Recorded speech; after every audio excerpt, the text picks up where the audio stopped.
the gentleman, was it Mr. O'Neill, who followed that, but we also went to Ron Stafford.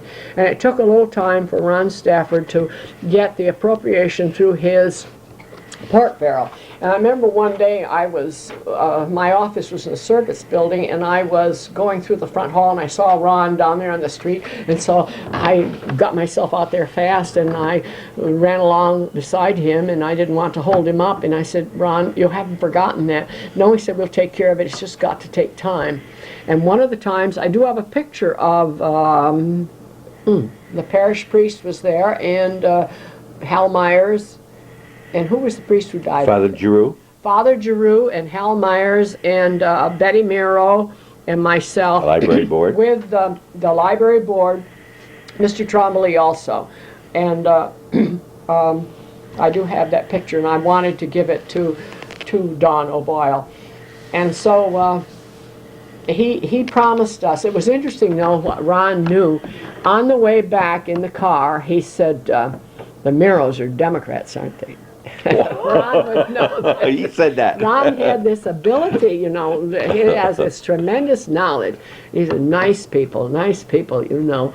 And this was, well, I've known Betty Miro for a long time, too.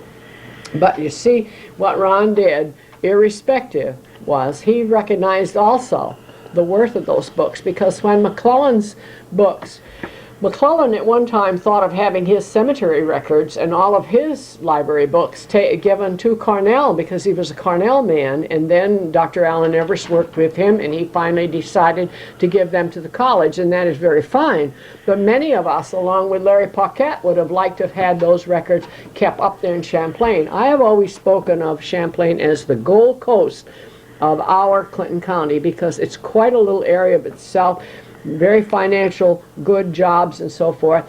And for the children are there with the schools, you need that reference library. So there is a John Putnam Rye Reference Library, which is established up there because John Ross liked books and was broad-minded and enjoyed the spread of what was going on, what was available to pick up from Colonial Minutes down through New York State documentary history and so forth, and down through our bicentennials. The other bit is that down through the bicentennials, he has, I don't know, Don could tell you, there are about 24 typewritten books.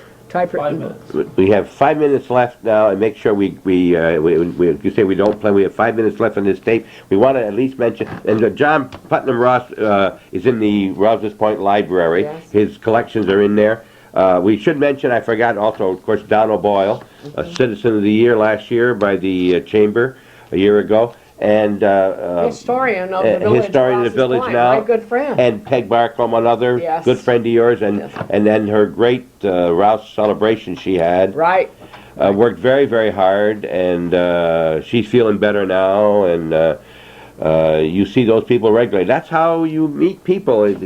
I'm interested in history, and if you think of history, you cannot ever forget John Ross, Don O'Boyle, Peg Barcombe, and of course Addie Shields, and there are many others that I haven't mentioned. And all the wonderful people who have plied up and down this lake, and all the economics because of the Quebec area, that center of merchandising up in Denimora, to which we responded to, that gave us all this history, and the children love this. It turns them on. Yeah. Of course, another one very, very interested is Celine Paquette, our present village historian and town historian.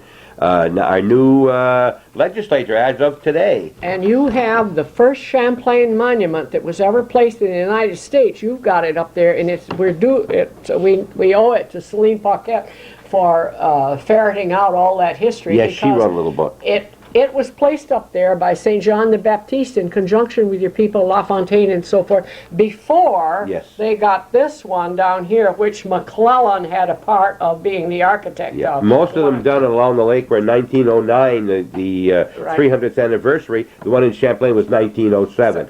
I think we're going to just about close this now. Addie, thank you very, very much. You're welcome. We usually don't hurry like this, but we're at the end of a tape, and we hope that we could talk to you again. We'll certainly see you personally, and continued good health to you, and thank you very much for watching Hometown Cable, people, and we appreciate your comments, and we hope to have a lot of new and different things for you in 1996, and of course some of them will be repeats. I'm sure we'll be going to Dragoons for their open house come March or April. We gotta, because I like pancakes, and that's certainly a great showing there, and we're looking forward to see you there, Jack and Margaret and all the family.